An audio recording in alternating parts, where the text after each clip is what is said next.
The message came at 3:47 hours, Earth Standard Time. It was supposed to be a routine check-in from New Hope, one of humanity's newest colony worlds. Instead, there was only silence. Dead, empty silence that made the comm officer's hands shake as she tried again and again to raise someone, anyone on that distant world. Sarah Chen stood in the emergency council room, her face pale but composed. She had been Earth's ambassador to the Galactic Council for 6 years now.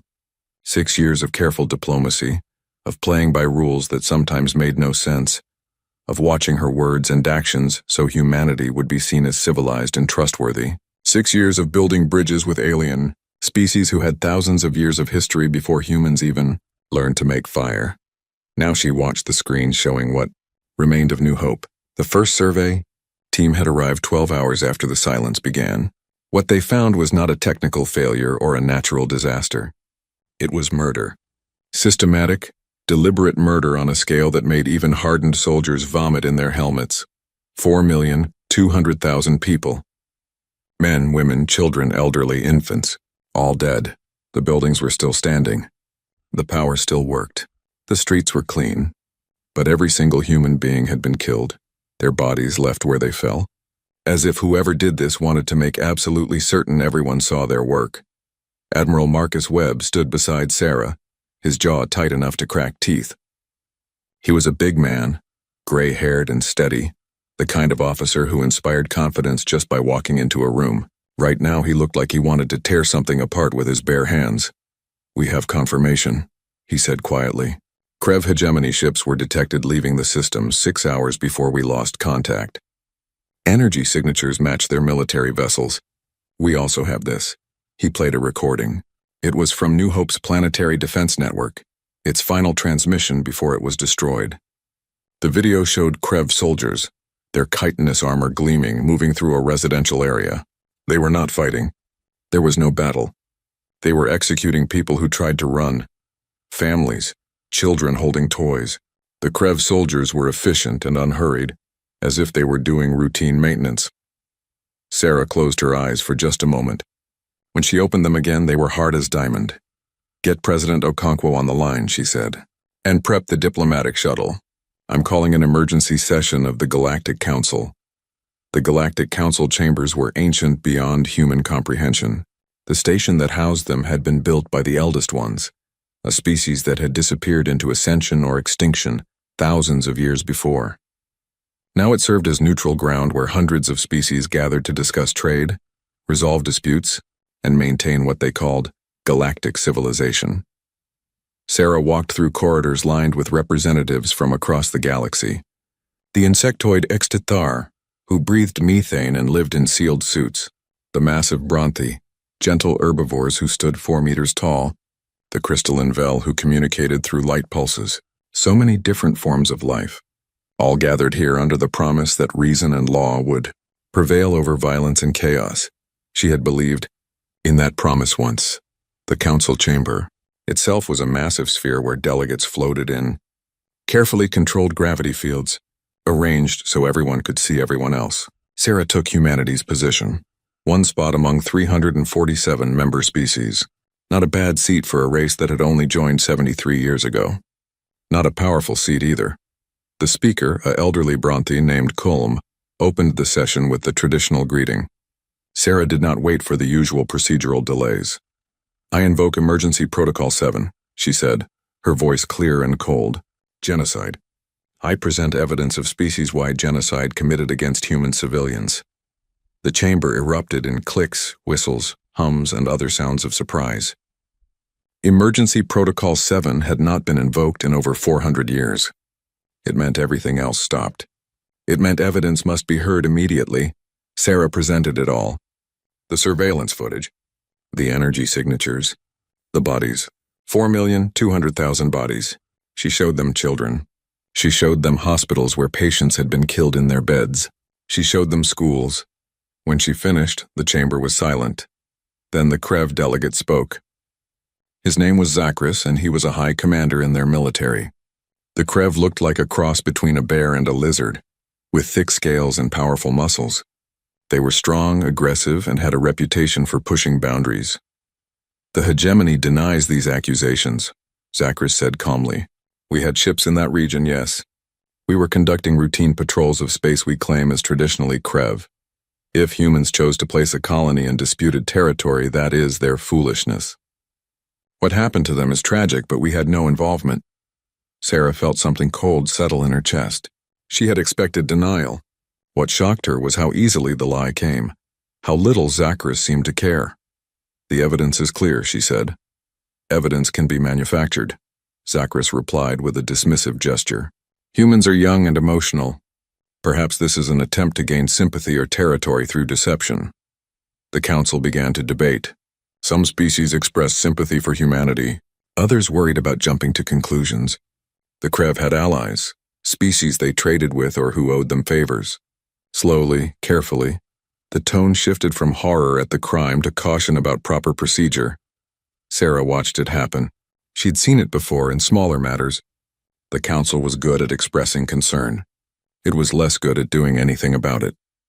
3 days of debate followed. Sarah presented more evidence. The Krev denied everything. Finally, the council voted. The Krev hegemony would receive economic sanctions. Some of their trading privileges would be suspended for 2 years. They would be issued a formal reprimand. And the matter would be referred to a committee to study whether stricter protocols were needed for colonial claims in disputed space. Sarah stood in her place as the vote was announced. She looked around the chamber at all these species, all these civilizations. She wondered how many of them had suffered like New Hope had. She wondered how many times this council had expressed concern and done nothing. President Amara Okonkwo appeared on Sarah's private screen. The president was a small woman with iron in her spine and fire in her eyes. She had led Earth through first contact, through integration into galactic society, through a dozen crises. Now she looked tired beyond measure. Sarah, she said quietly. You have your orders, Sarah nodded. She stood and requested permission to address the council one final time. Speaker Kulm, looking uncomfortable, granted it. Humanity thanks the council for its time, Sarah said. Her voice was perfectly calm, perfectly polite. We have heard your decision. Economic sanctions, a reprimand, for the murder of 4 million people, for genocide, she paused. Every eye, sensor, and optical organ in the chamber focused on her. Effective immediately, humanity withdraws from the Galactic Accords. We withdraw from all treaties, all agreements, all protocols established by this council. We will no longer be bound by laws that do not protect us. We will no longer play by rules that mean nothing. The chamber exploded in shocked noise. Sarah spoke over it, her voice cutting through the chaos. You have mistaken our civility for weakness. You have mistaken our patience for cowardice. You thought because we tried to follow your rules, because we sought peace, because we extended our hand in friendship, that we were harmless. She looked directly at Zachris. That ends today. The Krev hegemony has declared war on humanity, whether they admit it or not. We accept that war, and we will show you what humans really are when you take everything from us. Sarah turned and walked out of the chamber. Behind her, the council descended into chaos. Ahead of her, Admiral Webb was waiting with Earth's entire military fleet. The age of humanity playing civilized was over. Admiral Marcus Webb stood in the command center of the UESS Defiance, humanity's largest warship. Around him, dozens of officers worked at their stations, their faces grim and focused. Outside the armored hull, 312 other ships hung in space, waiting for his orders. This was not Earth's entire fleet. Not even close. Webb pulled up a holographic display showing human territory. To anyone else, it looked simple. Earth, Mars, the outer colonies, maybe 40 worlds total. Small compared to species like the Krev, who held 50 star systems. Weak compared to the ancient empires that controlled hundreds of planets. That was the lie humanity had been telling for 70 years. The careful, deliberate lie that had kept them safe while they prepared. Colonel Okafor, Webb said. Show them. Dr. James Okafor stepped forward. He was a thin man with dark skin and tired eyes. He had been the head of Earth's weapons development program for 20 years. Most of that time had been spent on projects that officially did not exist. Lights, Okafor said, and the room darkened. New images appeared in the holographic display. What I'm about to show you is classified at the highest level. Until today, only 70 people in the entire human government knew the full scope of this program. The first image showed a massive shipyard. hidden inside a hollowed-out asteroid in a system no one ever visited. Ships were being built there. Lots of ships. Big ones, Project Damocles, Okafor said quietly. We began this 3 years after first contact. The Galactic Council had rules about military buildup. Rules about weapons development. Rules about what species were allowed to build and where. We signed those treaties. We followed those rules publicly. More images appeared. Weapons testing ranges hidden in the vast empty spaces between stars. Research stations disguised as mining operations. Entire factories built underground on lifeless moons. We built everything they said we couldn't, Okafor continued. Kinetic kill vehicles that can punch through any known shield system. Missiles with AI guidance smart enough to think for themselves. Fusion bombs pumped through X-ray lasers. Relativistic weapons that turn chunks of matter into planet killers. A young officer in the back of the room raised her hand. Lieutenant Rebecca Torres had been on the first survey ship to reach New Hope. She had seen the bodies. Her voice shook when she spoke. Why? She asked. If we had all this, why did we hide it? Why did we let them think we were weak? Webb answered that one himself. Because once you show your weapons, everyone knows what to defend against. Because once you prove you're dangerous, everyone treats you like a threat. We wanted time. Time to build. Time to prepare. Time to learn everything we could about galactic technology and find its weaknesses. He pulled up another display, this one showing Krev military installations, and because we hoped we would never need it. We hoped the Council's laws meant something. We hoped civilization was real. Okafor took over again. The Krev think they know our capabilities. They've seen our defense fleet. They've watched our military exercises. They think we have maybe 500 combat-capable ships. They think our weapons are adequate but nothing special. They think we're soft because we follow rules and try to talk first. He smiled, and it was not a pleasant expression. They're about to learn the truth. Earth's actual military consists of 2,347 warships. We have automated defense networks around every human world that can track and destroy anything that gets close. We have weapons platforms hidden throughout our territory, and we've been studying Krev biology, Krev technology, Krev tactics for the entire time we've known them. The room was silent. Even the officers who knew some of this did not know all of it. The scale of the deception was stunning. What are our orders, sir? Torres asked quietly. Webb looked at her. He looked at all of them. These were good people. They had signed up to defend humanity, yes, but they had also believed in the dream of galactic peace. They had thought civilization meant something. Total war, he said simply. The Krev hegemony has 50 star systems, approximately 2 billion citizens. They're one of the mid-tier military powers in the galaxy. They have a standing fleet of about 3,000 ships and good defensive networks. He pulled up operational plans that had been prepared years ago, but never implemented. Plans with names like Ragnarok, Hellstorm, Avalanche. Plans that assumed humanity would someday face an enemy that could not be reasoned with. We are going to dismantle the Krev military machine, not defeat it, not push it back.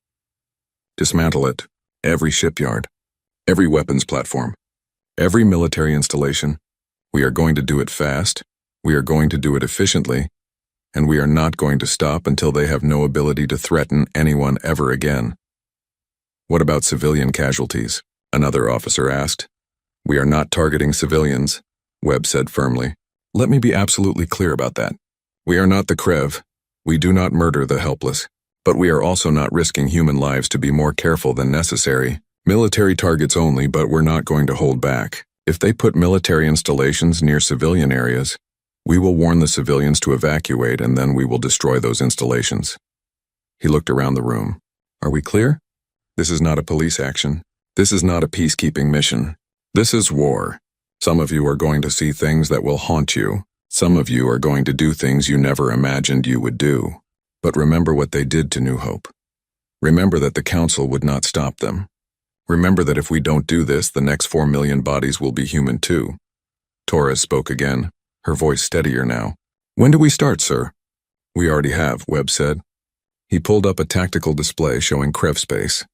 Multiple red indicators were flashing. Battle Group 7 engaged Krev Military Station Omega 4 minutes ago. Station is gone. No survivors from their garrison. Some lifeboats were allowed to escape to tell others what happened. More red indicators appeared across the display. Human fleets were coming out of hiding. appearing in Krev space, striking at targets that had been selected months or years ago. We're hitting 23 different locations simultaneously, Webb explained. Shipyards, weapons depots, fleet bases, communications hubs. Everything that lets them wage war. The Krev are about to wake up and discover their military is being taken apart piece by piece. He turned to his communications officer. Send the message to all Krev military installations. Standard surrender terms. Lay down your weapons, power down your shields, and transmit your locations. You will be taken prisoner and treated according to Galactic Convention on Prisoners of War. Refuse and you will be destroyed without further warning. Message sent, sir, the officer replied. No responses yet. Webb had not expected any. The Krev were proud. They were warriors. They would not believe humanity was serious until they saw the proof. That proof was about to arrive. Across Krev space, human warships appeared like nightmares made real. They did not hail. They did not negotiate. They identified military targets and they destroyed them with weapons the Krev had never seen before and could not defend against. A Krev battleship, one of their newest and most powerful vessels, found itself facing 3 human destroyers. The Krev captain laughed and ordered his ship to attack. 30 seconds later, the battleship was a cloud of debris. The human ships had not even slowed down. High Commander Zachris, the same one who had denied responsibility at the council, was in his office on the Krev homeworld when the reports started coming in. At first, he dismissed them as panic or exaggeration. Humans were traitors and diplomats, not warriors. They were weak. They played by rules. Then he saw the footage. Human ships moved with precision that suggested AI assistance far beyond what should have been legal. Their weapons hit with force that indicated they had been developing military technology in secret for decades. Their tactics were ruthless and efficient. Zachris felt something cold in his stomach, something that might have been fear. He opened a communication channel to the nearest human ship and prepared to demand they cease this attack immediately. Before he could speak, the human admiral's face appeared on his screen. "This is Admiral Webb of the United Earth Space Service," the human said calmly. "You have murdered 4 million human civilians. You have committed genocide. The Galactic Council has declined to punish this crime, so we will." "You cannot win," Zachris said, trying to sound confident. "We have 50 worlds, thousands of ships, billions of people. You are one small species with delusions of importance." Webb smiled. It was terrifying. "You're going to find out just how wrong you are," he said. "This is not a war you can win. This is not even a war you can survive. You should have thought of that before you killed our children." The transmission ended. All across Krev space, the storm began to break. The first week was chaos for the Krev hegemony. Human fleets appeared everywhere at once, striking at military targets with precision that seemed impossible. Shipyards that had taken decades to build were destroyed in minutes. Weapons platforms that were supposed to be invincible were torn apart by missiles they could not track or stop. Fleets that went out to engage the humans found themselves outmaneuvered and outgunned by ships that should not have existed. Drath was a soldier in the Krev ground forces, stationed on one of their industrial worlds called Mokhtar. He had been a soldier for 12 years and had seen combat before. He thought he understood war. He thought he knew what humans were capable of. He was wrong. The attack on Mokhtar came at dawn. The first warning was when the orbital defense platforms simply stopped responding. Then the sky lit up with streaks of light as human kinetic weapons fell from orbit. They were not random. Each one hit a military target with perfect accuracy. The barracks 3 kilometers from where Drath was stationed vanished in a flash of light and thunder. Drath ran for his combat armor, his heart's pounding. Around him, other soldiers were doing the same, some panicking, some calm, all confused. No one had expected this. No one thought the humans would actually attack the hegemony. By the time Drath got his armor sealed and his weapon charged, the bombardment from orbit had stopped. The humans had destroyed every military installation on the planet in less than 10 minutes. Now their ship sat in orbit, broadcasting a message on all frequencies. "Krev military personnel on Mokhtar, this is the United Earth Space Service. Your orbital defenses are destroyed. Your command structure is eliminated. Your weapons depots are gone. You cannot fight and you cannot escape. Surrender now and you will be treated with respect as prisoners of war. Attempt to resist and you will be destroyed. You have 1 hour to decide." Drath looked at his commanding officer, a veteran named Krall who had served for 30 years. Krall's face was hard to read behind his helmet, but his voice was steady when he spoke. "What do we do, sir?" Drath asked. Krall was quiet for a long moment. Then he unsealed his helmet and looked at the younger soldiers around him. "We were told humans were weak, that they were soft, that they would never fight back even when provoked. Does this look weak to you?" No one answered. "The hegemony made a mistake," Krall said quietly. "A terrible mistake. And now we're paying for it. I'm not going to order you to die for the pride of leaders who lied to us about what we were facing. I'm surrendering. Anyone who wants to join me can... Anyone who wants to fight can try. But understand this. Those humans up there can drop rocks from orbit until there's nothing left alive on this planet. They've shown they have the ability, and apparently they have the will." Drath thought about that. He thought about the reports coming in from other worlds. He thought about how quickly their defenses had fallen. Most of all, he thought about the message his unit had received before all this started. The intelligence briefing that said humans had destroyed something called New Hope. 4 million civilians. All dead, killed by Krev forces. Drath felt sick. He had not known. Most soldiers had not known. They were told it was a military operation, a necessary strike against human expansion. No one had said anything about civilians, about children. "I'll surrender with you, sir," Drath said. Most of the unit agreed. A few did not. Those few took defensive positions and prepared to fight. The humans gave them exactly 1 hour as promised. Then the orbital strikes resumed, precise and devastating, taking out only the positions where Krev soldiers still held weapons. It was over in seconds. Drath and the others who surrendered were collected by human shuttles. They expected to be executed or tortured. Instead, they were processed efficiently, given medical care, and placed in holding facilities that were uncomfortable but not cruel. The humans treated them exactly as they had promised, as prisoners of war. It was more mercy than New Hope had received. While Mokhtar fell, the same scene played out on 17 other Krev industrial worlds. The humans were not interested in conquering territory. They were not trying to occupy planets. They were systematically destroying the Krev ability to make war. On the Krev homeworld, High Commander Zakris watched his empire crumble. In 2 weeks, the hegemony had lost 30% of its military shipbuilding capacity, 50% of its weapons manufacturing, and over 1,000 ships. And the humans were not slowing down. Worse, they were broadcasting everything. Every battle was recorded. Every Krev military asset destroyed was documented. Every surrender was shown. The humans wanted the galaxy to see what was happening, and the galaxy was watching. In the Galactic Council chambers, Speaker Kulm called an emergency session. Representatives from hundreds of species gathered to discuss the human assault on the Krev hegemony. Some were horrified. Some were quietly pleased. Many were terrified. Ambassador Sarah Chen attended, though humanity was no longer a member of the council. She stood in the human space and waited as various species debated what to do about the situation. The Vel delegate, a crystalline being that communicated through light pulses, was one of the first to speak. "The humans must be stopped. This level of violence cannot be tolerated. They are destroying an entire civilization." Sarah's response was cold and immediate. "We are destroying a military. The Krev civilian population has not been touched. No civilian infrastructure has been targeted. No innocent lives have been taken. We are doing exactly what the Council should have done. We are ensuring the Krev hegemony can never commit genocide again." "But the scale," the Vel protested. "The weapons you are using. The tactics. These are violations of dozens of galactic treaties. Treaties we are no longer bound by," Sarah reminded them. "Treaties we left because they did not protect our people. You want to talk about violations? Let's talk about New Hope. Let's talk about 4 million dead. Let's talk about how this council responded with sanctions and stern words." A Bronthi delegate, a species known for their pacifism, spoke next.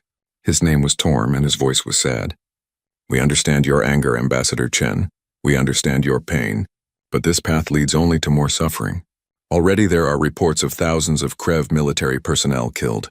How many more must die?" Sarah looked at Torm. She liked the Bronthi. They were genuinely peaceful, genuinely kind, but they had never faced what humanity had faced. "How many Krev soldiers died attacking our colony?" she asked quietly. "None, because we did not fight back. We could not fight back. They came to a peaceful world and murdered everyone they found. So I will ask you, Torm, how many humans should die before we are allowed to defend ourselves? How many colonies must be destroyed? How many children must be killed before it becomes acceptable for us to say no more? Torm had no answer. Then Zachris himself appeared on the council channel, transmitting from the Krev homeworld. His face was drawn and exhausted. The hegemony formally requests council intervention. The humans are out of control. They are using illegal weapons and tactics. They must be stopped before they destroy us completely. Sarah almost laughed. Now you want the council's help. Now you want galactic law to mean something. Where were you when we begged for justice? Where was this concern when you denied murdering our people? We may have been wrong, Zachris said, and the admission clearly hurt him. Perhaps our forces did engage in excessive actions at New Hope. But this response is not proportional. You are destroying our entire military for the actions of one battle group. One battle group that murdered 4 million people, Sarah said. And you still call it excessive actions.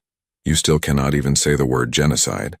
That is why we are doing this, because you will never take responsibility, because the council will never make you. So we will.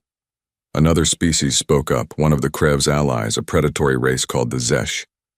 Their delegate hissed in anger. The Zesh will not stand by and watch an ally destroyed.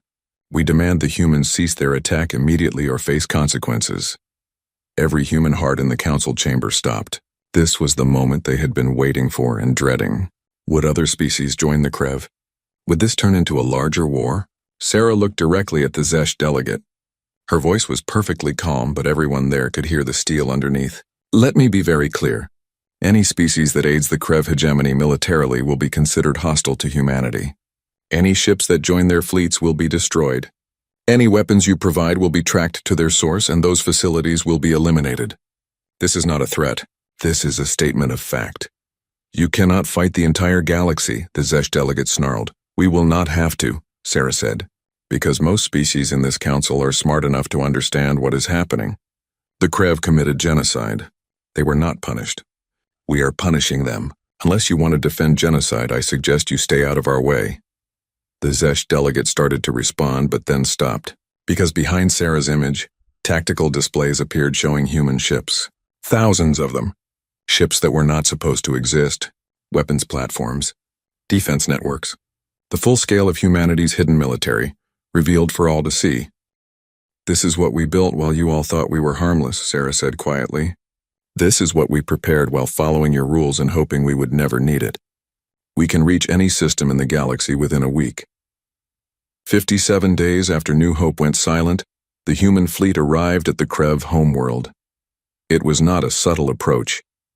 Every ship in the system could see them coming. 300 warships moving in perfect formation, their weapons charged and ready. They did not hide. They did not rush.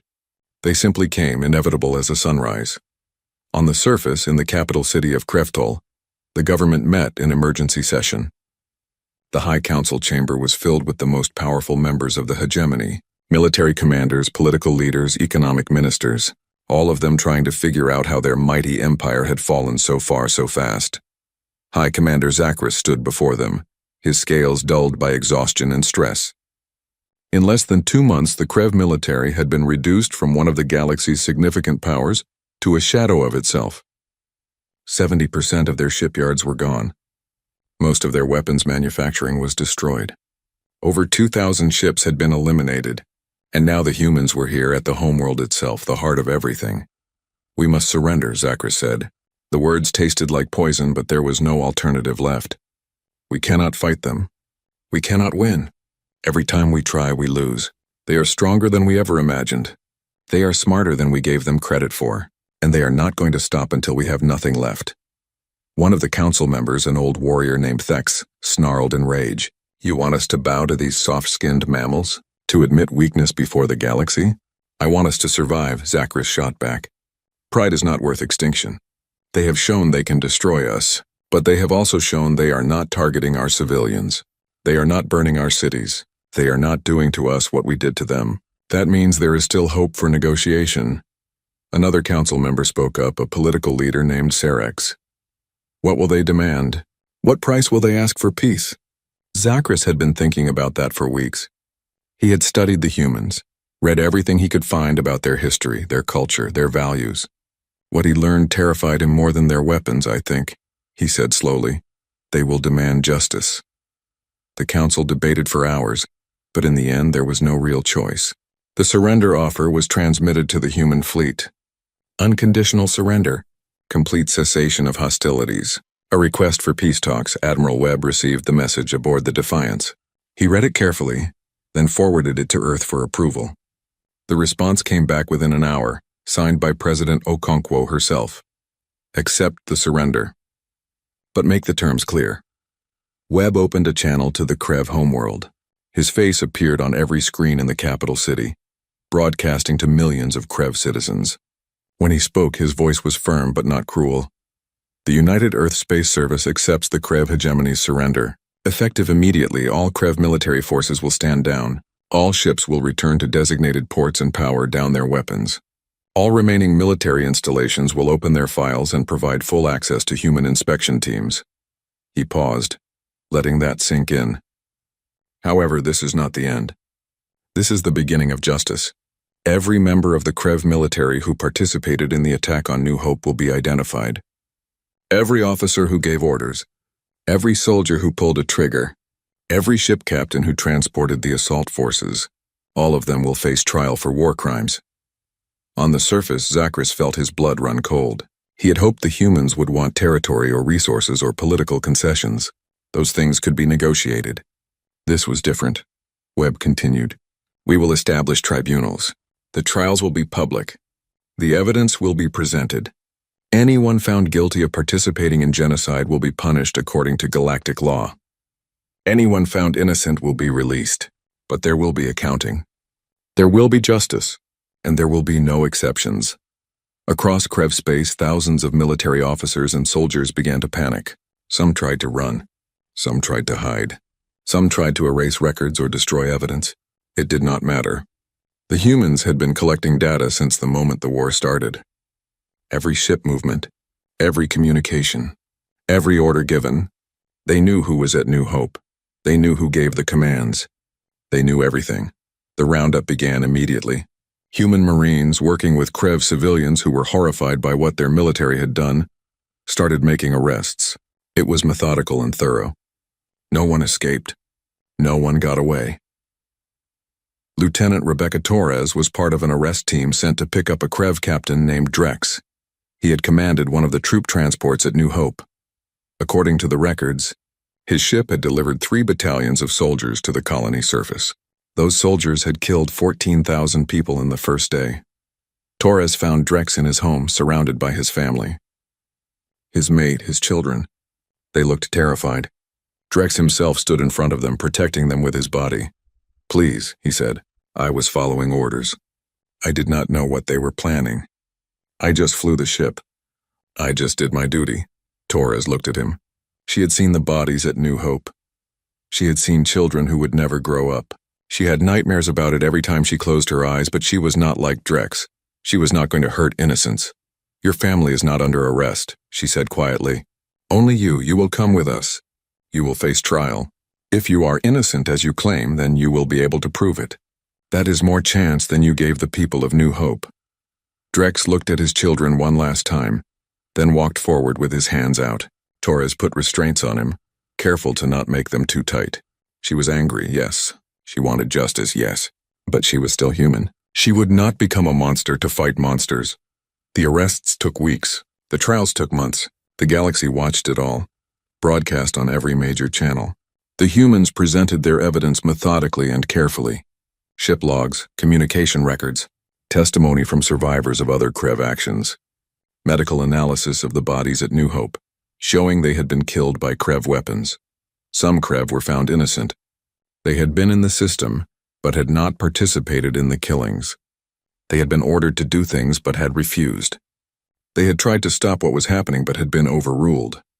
These Krev were released, their names cleared. Others were not so fortunate. The evidence against them was overwhelming. They had killed civilians. They had burned homes with families inside. They had executed prisoners. They had done all of this under orders, yes, but the humans did not accept that as an excuse.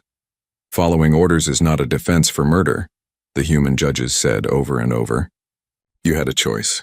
You could have refused. You could have reported it. You could have warned the victims. You did none of these things. Therefore, you are guilty. The sentences varied. Some Krev received prison time. Some received life sentences.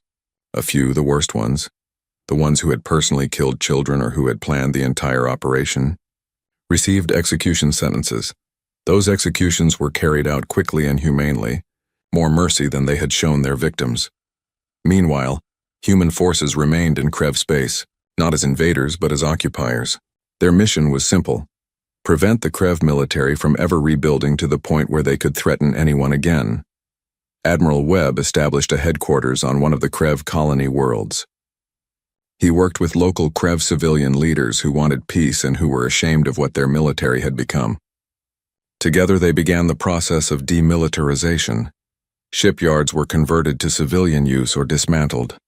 Weapons factories were shut down or repurposed.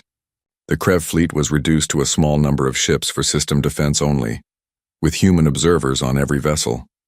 It was thorough and it was permanent.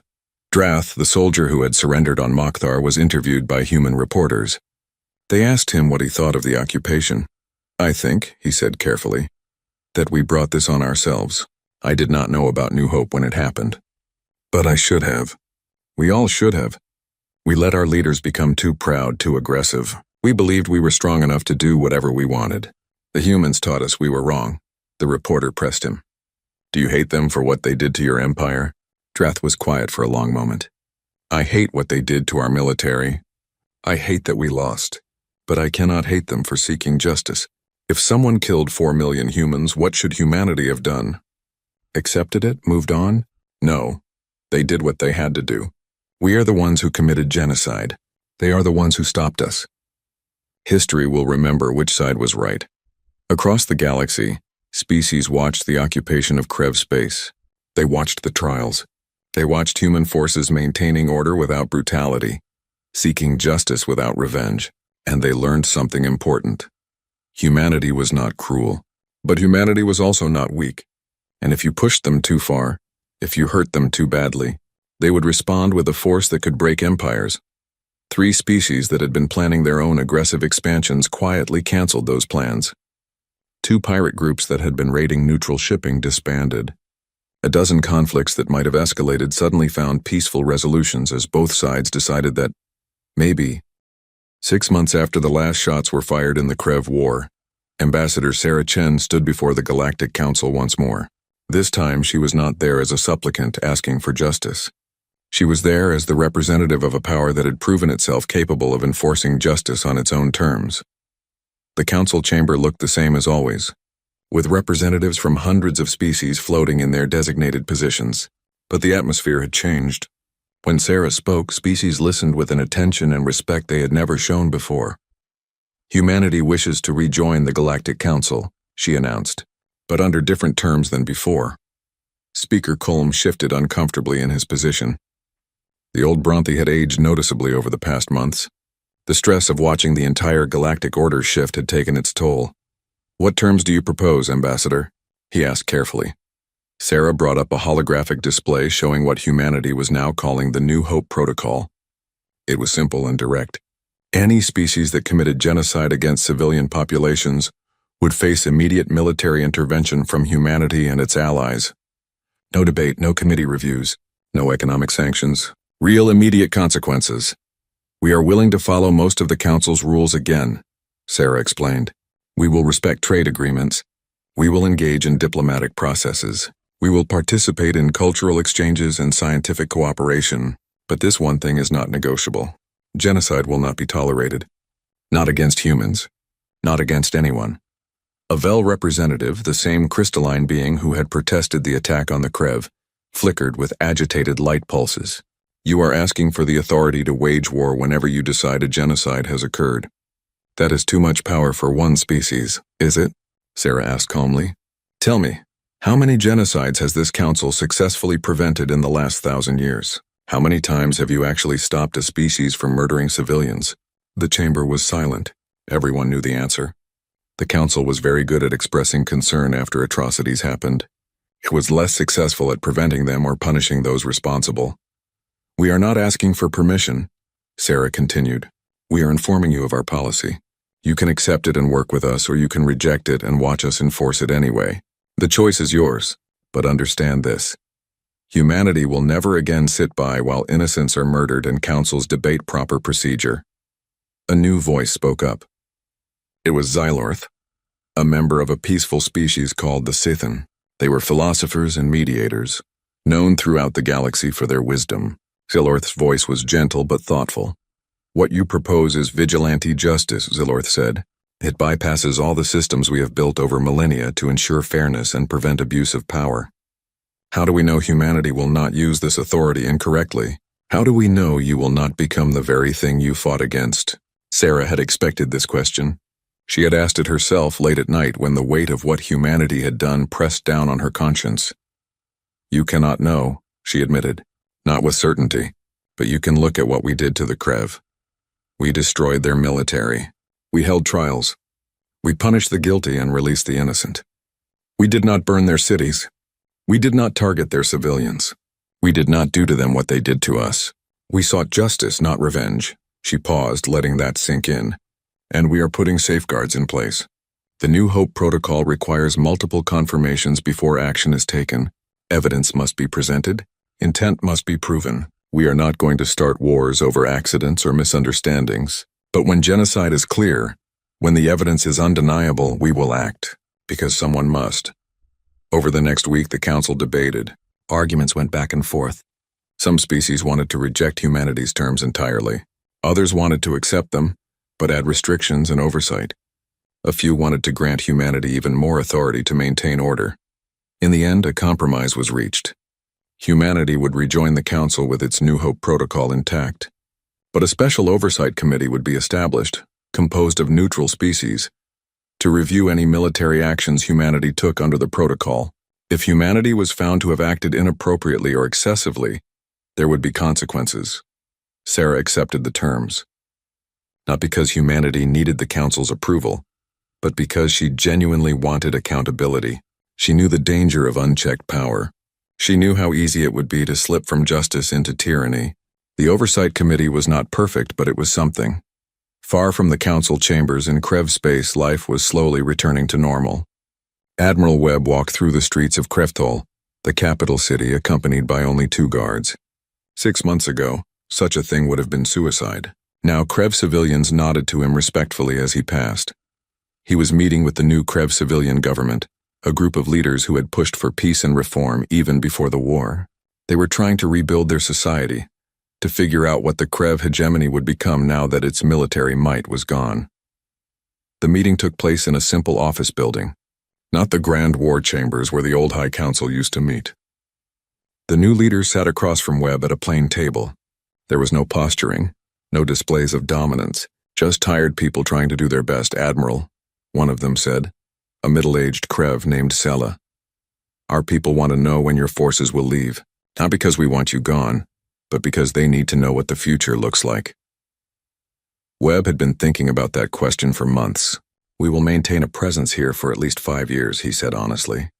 Maybe longer. Our job is to ensure your military never again becomes a threat to anyone. That takes time. But we are not conquerors. We do not want to rule you. As soon as we are confident you have established stable civilian control and safeguards against military abuse, we will reduce our presence. Another Krev leader, an elderly male named Cortax, spoke up. And what if some of our people decide they want the old ways back? What if they try to rebuild the military in secret? Then we will stop them, Webb said simply. But we hope your own people will stop them first.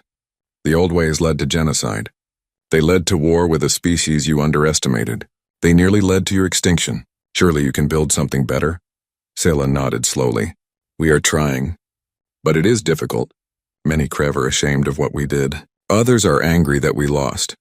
Some cannot accept that we were wrong. How do we reconcile all of that?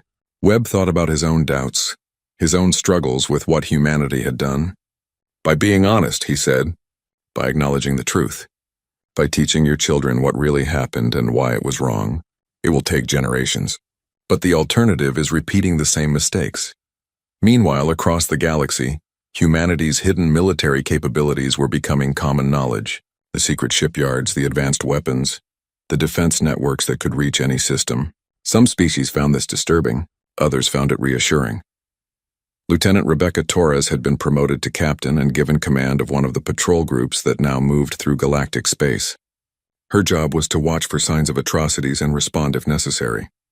It was exhausting work, emotionally draining, but she believed in it. One day, her ship received a distress call from a small, peaceful species called the Miri. They were being raided by pirates and their defenses were inadequate. Torres diverted her ship immediately. When she arrived, the pirates were in the middle of attacking a Miri colony. They had already killed dozens of civilians and were demanding the rest surrender valuable resources. The moment Torres's ship appeared on sensors, the pirates fled. They did not even try to fight. They just ran. The Miri were grateful but also frightened. They had heard stories about human warships, about the destruction of the Krev. They were not sure what to expect. Torres and her crew helped repair the damaged colony. They provided medical aid to the injured. They stayed for 3 days to make sure the pirates did not return. And when they left, the Miri leader thanked them with tears in her eyes. "We thought the galaxy was a place where the strong did whatever they wanted," she said, "where species like us just had to accept being victims. But you proved that wrong. You showed that there can be consequences for cruelty. Thank you." Torres felt something ease in her chest, a small piece of the weight she had been carrying. Maybe they had become monsters to fight monsters. Maybe they had crossed lines that should not be crossed. But they had also saved lives. They had given hope to species that had none, that had to count for something. Back on Earth, President Amara Okonkwo stood at the memorial site for New Hope. The planet itself was still dead, still empty, still scarred by what had happened there. But in orbit, a massive structure had been built. 4,200,000 names were etched into titanium alloy panels that caught the light of the system's star. Each name represented a life lost, a person who would never go home, a future that would never happen. Okonkwo read some of the names aloud, her voice carrying across the assembled crowd of humans who had come to remember. Families of the victims, soldiers who had fought the war, citizens who wanted to understand what had been done in their name.